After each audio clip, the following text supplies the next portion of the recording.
In this scenario, we've set up two computers as CAs. Computer 1 is a root CA, a standalone root CA. Computer 2 is an enterprise subordinate CA. We have requested a certificate from each CA. So looking at the root CA,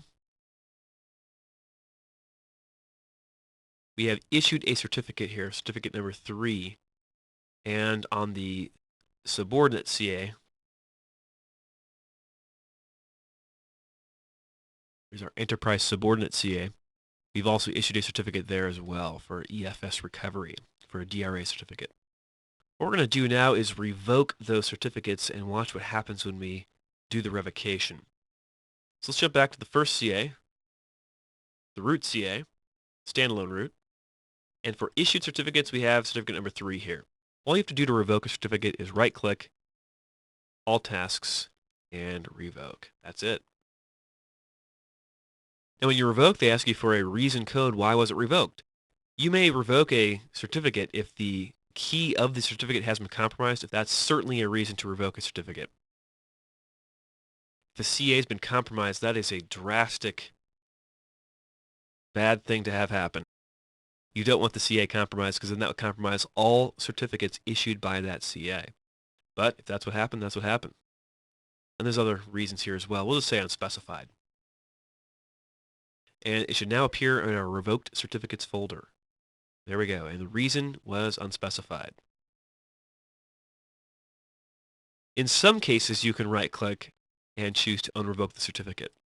But when doing that, that's only if the reason code has been put on hold. So if we went to revoke the certificate here, and if we put it on hold, as we're not sure yet if we want to revoke the certificate, then we could unrevoke it. So we'll just cancel that. And let's revoke on the other CA as well. So the enterprise CA had another certificate that we issued for test purposes. We're going to revoke that as well. This time we'll put it on certificate hold. So we're not sure. We think we want to revoke it, but we're not sure. Since it's on hold, we can right-click and say to unrevoke. And then it's back into issued certificates. I am going to go ahead and revoke that, though.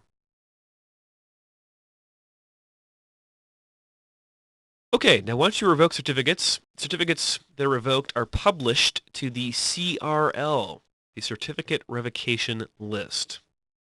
Now this happens on a periodic basis, but if you'd like to speed up the process, you can right-click, go to All Tasks, and say to publish these certificates to the CRL.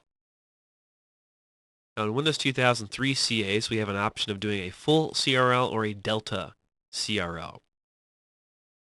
Imagine a situation where a CA is issuing thousands, if not millions, of certificates. If that's the case, you can significantly increase network bandwidth by using Delta CRLs. Delta CRLs are like incremental zone transfers for DNS. A new CRL is a full list of every single revoked certificate. A Delta CRL is only newly revoked certificates since the last full CRL. So we can publish to the new CRL. If you right-click Revoked Certificates and choose Properties, you can look at your CRL publishing parameters.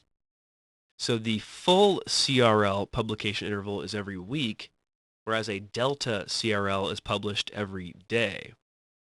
So again, that's to cut down on network bandwidth usage from clients getting the CRLs, the list of revoked certificates.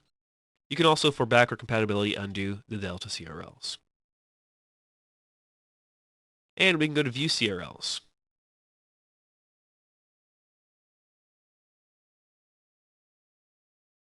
So on this certificate revocation list, I have 2 revoked certificates. And they list the serial numbers. And if we go back to our revoked certificates folder, we have the 2 revoked certificates. So for exam purposes, certification purposes, be sure to know the difference between a normal CRL and a Delta CRL. And we'll go back to our first CA, our root CA, and do the same thing. You can right-click All Tasks, Publish to the CRL. Which one? Now, notice we can't choose Delta CRL. Why is that? Not checked. One last thing to be aware of is, where do the CAs publish the CRL? Well, you can right-click a CA and choose Properties. And oddly enough, on a tab called Extensions, you can find out where the CRL distribution point is. And it just tells you right here, that's the locations from which users can obtain a valid CRL, also known as the CDP. More acronyms for you. So CDP is the CRL distribution point. And taking a quick look here at the first part of each location where the CRL is published, we have a file, a local file in the local file system here. We have LDAP, meaning that we're publishing an Active Directory. HTTP, a client can access the information through an HTTP port, or file, they can connect to it through an FTP port. So notice for the LDAP Active Directory, everything's checked down here. We're publishing CRLs, publishing Delta CRLs. All information will be found in Active Directory then. So Active Directory makes it easy for clients to get CRL information. So clients will find out about the CRL in good time. Also, from the client end of things, you can download a CRL, and you can also download a trust path. Let's go back to our client, Computer 3. Go to the web enrollment page.